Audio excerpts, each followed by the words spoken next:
This week on Vice, Iran's growing power in Iraq after ISIS. Where did the drugs come from originally? Iran. This is you? Yeah, with old money. You were loaded.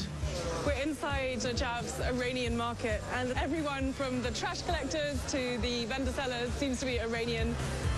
And then, the world's vineyards in the age of climate change. We're in Northern California, right in the middle of wine country. We're probably 200 feet from these flames, and they're just, oh my God, flaring up. Si on se met dans un scénario catastrophe climatique, ça devient un scénario catastrophe économiquement. C'est évident.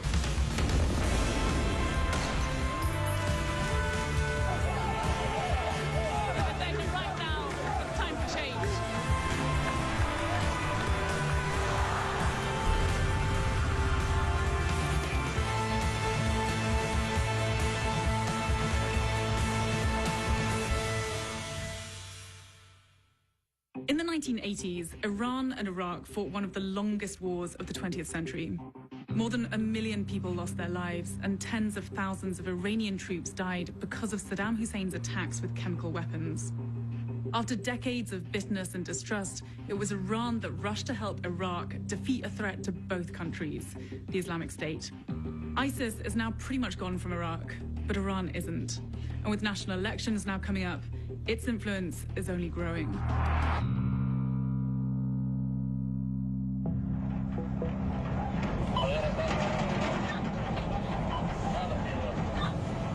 It's about 2 o'clock in the morning, and we're out with the Basra police force. These guys have just received some intelligence, so they have a couple of targets that they're hoping to take down.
In the last year, drug arrests have skyrocketed in Iraq's border towns.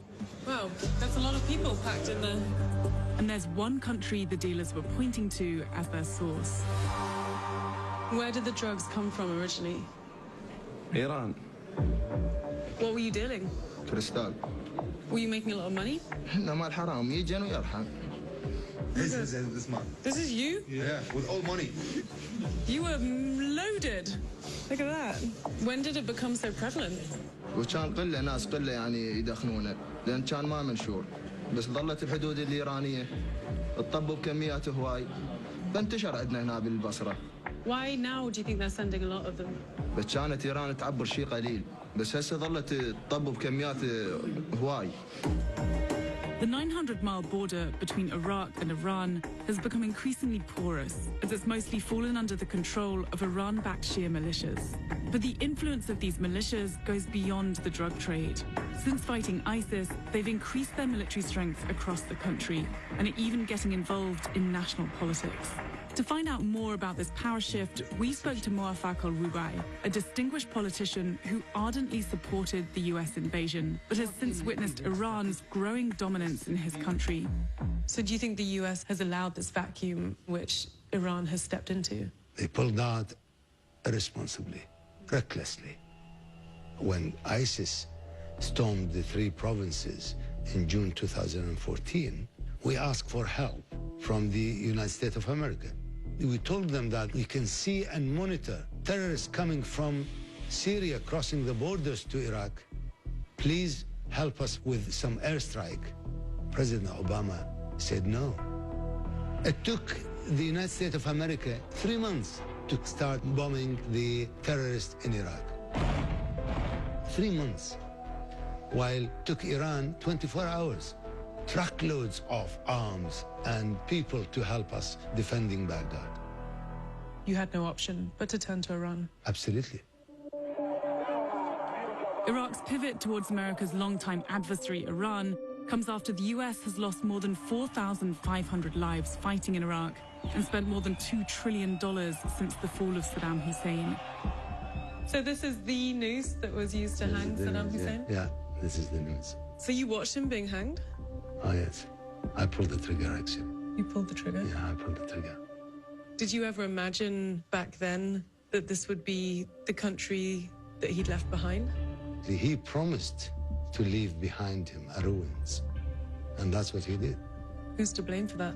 The countries surrounding Iraq worked really hard for this democratic experiment to fail. Ever since Saddam's fall, Iran has tried to control Iraq, but it's only now that it's actually beginning to achieve that goal. By securing Iraqi territory, Iran will have a land corridor connecting Tehran with allied forces across Syria, Iraq, and Lebanon. But Iran isn't just using military might to achieve that aim. It's also leveraging cultural and economic ties. We're inside what's known as Najaf's Iranian market, and everyone from the trash collectors to the vendor sellers seems to be Iranian.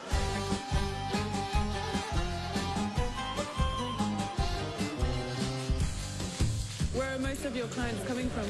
إيراني أغلبية. Have you noticed it's got busier recently?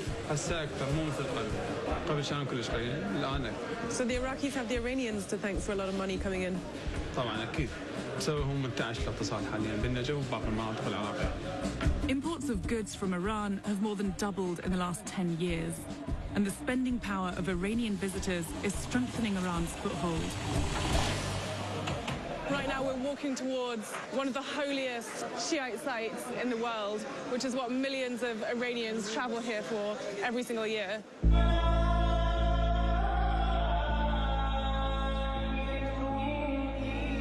Where have you all come from? Everyone from Iran? Iran? Iran? Why do you think the number of Iranians coming here has exploded over the last few years? ما قبلا به این راحتی نمیتونستیم بیایم اینجا زیارت بکنیم، ولی الان از زمانی که صدام رفته خدا لعنتش بکنه ما به راحتی میتونیم بیایم بریم. میگم انگار کشور خودمونه، همه یکی هستیم، یکسانیم. Iran's 70 million Shia Muslims share a religious bond with more than 20 million Shia in Iraq, who make up more than half the population here.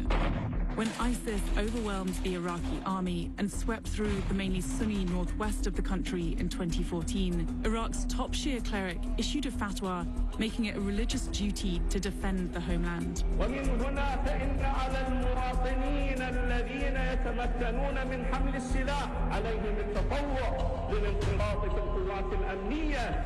This call to arms was immediately answered by tens of thousands of new recruits. Equipped and advised by Iran, those volunteers joined with existing militias. By decree from the Iraqi government, they then became the Popular Mobilization Forces, or PMF. We're with the Badr Brigade, which is the largest of the Popular Mobilization Forces. There's about 40,000 members in total. They took this whole neighborhood back from ISIS just a couple of months ago, and civilians haven't yet returned here. Formed in the 1980s to serve Iranian interests in Iraq, the Badr Brigade killed many American soldiers during the Iraqi insurgency. But in the fight against ISIS, the militia became an unlikely US ally. So ISIS were occupying all these houses just a couple of months ago? شاهد هذه محجوز إلى الدولة الإسلامية. Hassan Ahmed al-Sama is in command of this unit as they round up remaining ISIS fighters. Is that gunfire? أي. What's going on? احتمال يعني شاهدوا فت حركة غريبة فاضطر يطلق النار عليها لتوقيف هالحركة. So you're still looking for ISIS members around here? بالضبط، هذه هي عمليات تطهير جارية بهذه المناطق. Do you think some of them are still here? بلا شك موجودة، لأن احنا أمس من دخلنا لهذه القرية فراشهم وأكلهم داخل حفرة مشابهة لحفرة صدام حسين. هاي بطانيته، هذا المكان اللي هو يختص بيلبد هنا. So this is where you caught an ISIS guy yesterday? Yeah. Wow. هذه هي أحد العبوات الناسفة اللي تفجرها يوم أمس. هذه الإطلاق مالتها، وهذه هي آلة التحكم مالتها. This is one of the IDs they've been collecting, and now they're going to show us how they exploded. Be safe. Fuck, run, run, run, run, run, run.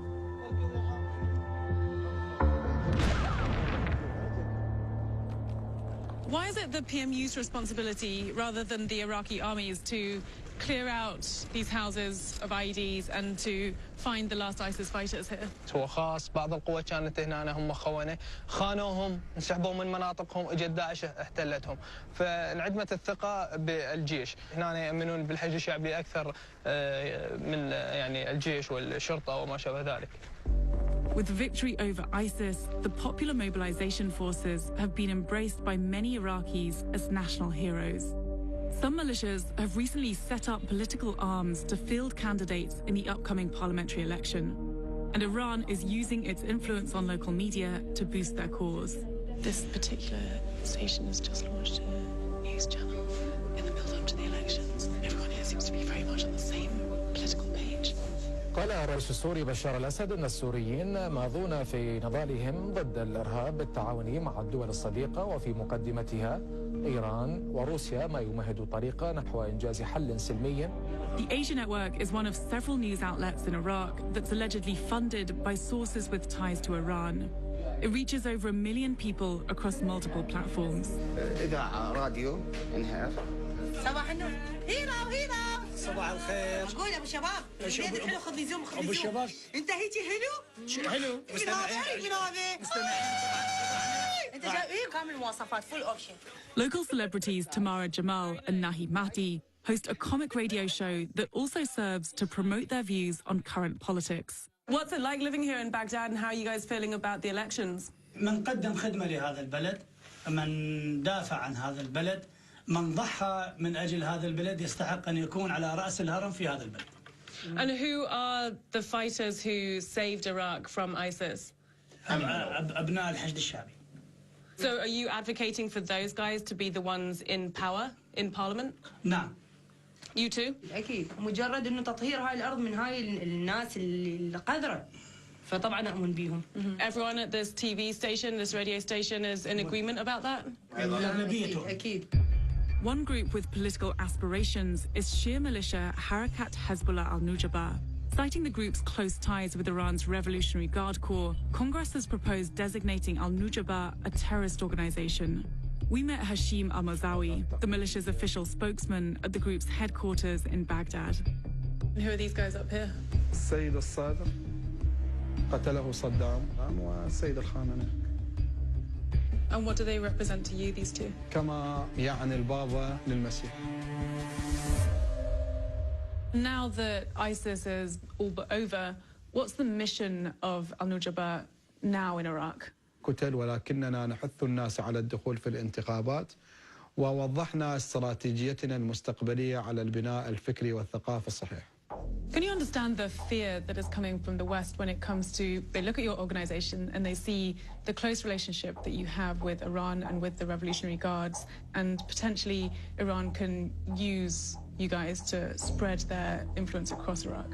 ليس بمقدور أمريكا أن توقف عجلة حركة النجباء أو أن تثني عزيمتها. نحن شعب لا يخاف من أمريكا، وقاتل أمريكا ولن يسمح لأمريكا أن تتدخل بشؤونه الخاصة. The possible election of former militia leaders sympathetic to Iranian interests will allow Tehran to consolidate its powers within the Iraqi government. To hear what threat that might pose to the stability of Iraq and the wider region, we met with Iraqi Vice President Ayad Alawi. Is Iran having much impact on these elections? Well, Iran plays a very significant role.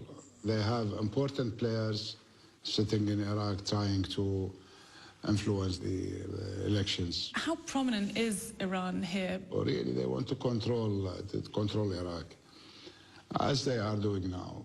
They control Iraq. They are interfering in macro and micro levels. Do you think that Iraq is at risk of becoming a platform for a proxy battle between the US and Iran? It is already. It is becoming a platform and a theater for conflict. One day between Iran and Turkey, one day between Saudi Arabia and Iran, and the international community will be sucked in gradually. If you take Syria as a pilot project, Russia is sucked into the Syrian issue, America is sucked in, and Europe is sucked in. This region is in a boiling position now. With Iran now poised to tighten its grip over Iraq, its influence extends across the region. From Iranian troops fighting in Syria to its proxy Hezbollah in Lebanon and its allies Hamas in Gaza and the opposition movement in Bahrain and the Houthis in Yemen.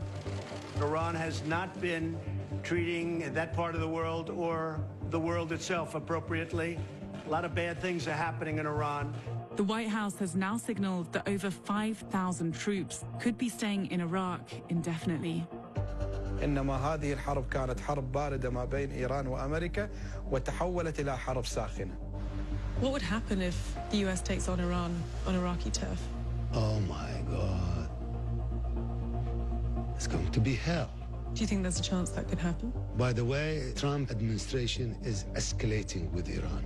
The Iranians will not stand and do nothing. My country will pay heavily. Which means that it's a very difficult situation that you guys are in. We are between the devil and the deep blue sea.